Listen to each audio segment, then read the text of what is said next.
Bonsoir à tous. Alors une petite vidéo d'information là avec quelques informations supplémentaires assez intéressantes, notamment vous verrez sur des annonces de Tesla. Mais on va commencer par la mise à jour que j'ai eue hier, la 2020.36.11.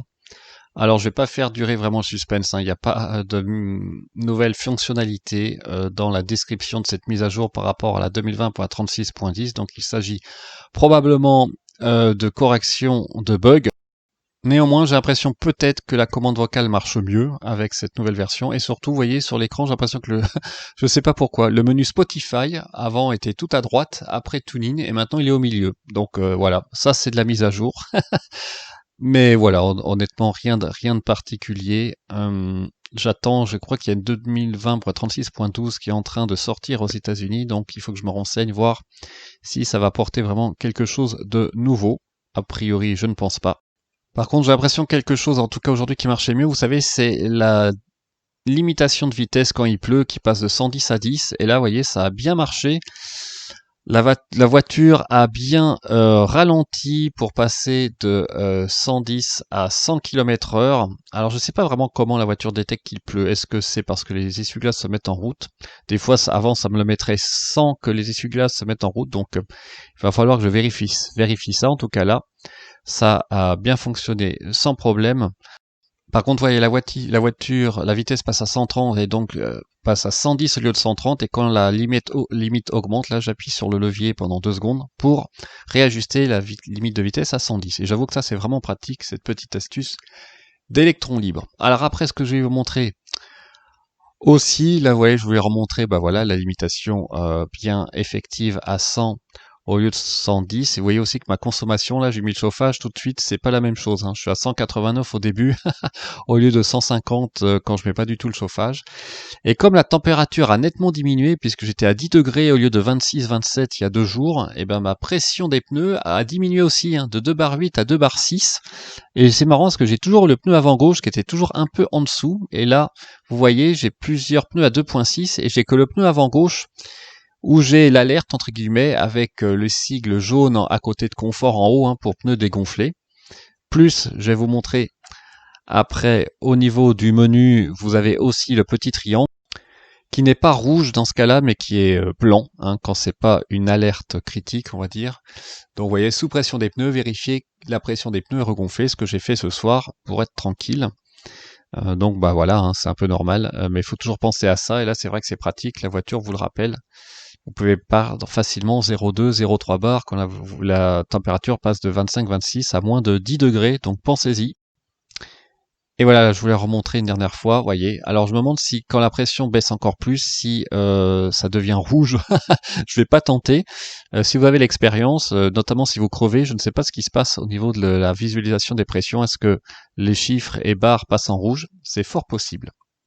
Après, il y a pas mal d'infos intéressantes là qui sont sorties juste ce soir. D'abord, le boost qui va être aussi proposé sur la modèle Y Long Range pour 2000 $. Donc vous avez votre accélération, je crois, qui passe de 4 secondes 8 à 4 secondes 3 pour le 0 à 60 miles per hour. Donc je pense que ça sera aussi disponible en Europe quand la modèle Y sera livrée.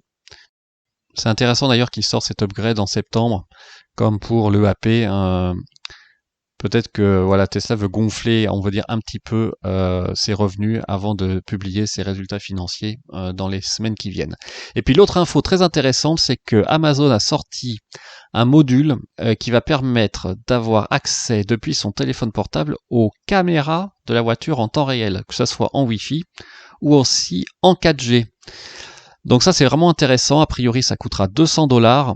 Et d'après ce que j'ai compris, c'est un module que vous mettez, vous voyez, au niveau des prises USB avant de la voiture. Et je pense que dedans, il doit y avoir un SSD qui permet d'enregistrer les dashcams en temps réel, comme quand vous branchez une clé USB, et que il y a un système de connexion à l'intérieur en 4G ou en Wi-Fi qui vous permet d'accéder à ce module.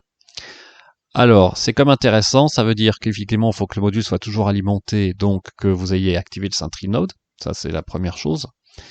La deuxième chose, c'est que Amazon a aussi proposé à plutôt dévoilé lors de sa présentation aujourd'hui d'autres systèmes qui sont compatibles avec, vous savez, son système de surveillance Ring, notamment il y a des sonnettes avec caméra d'ailleurs.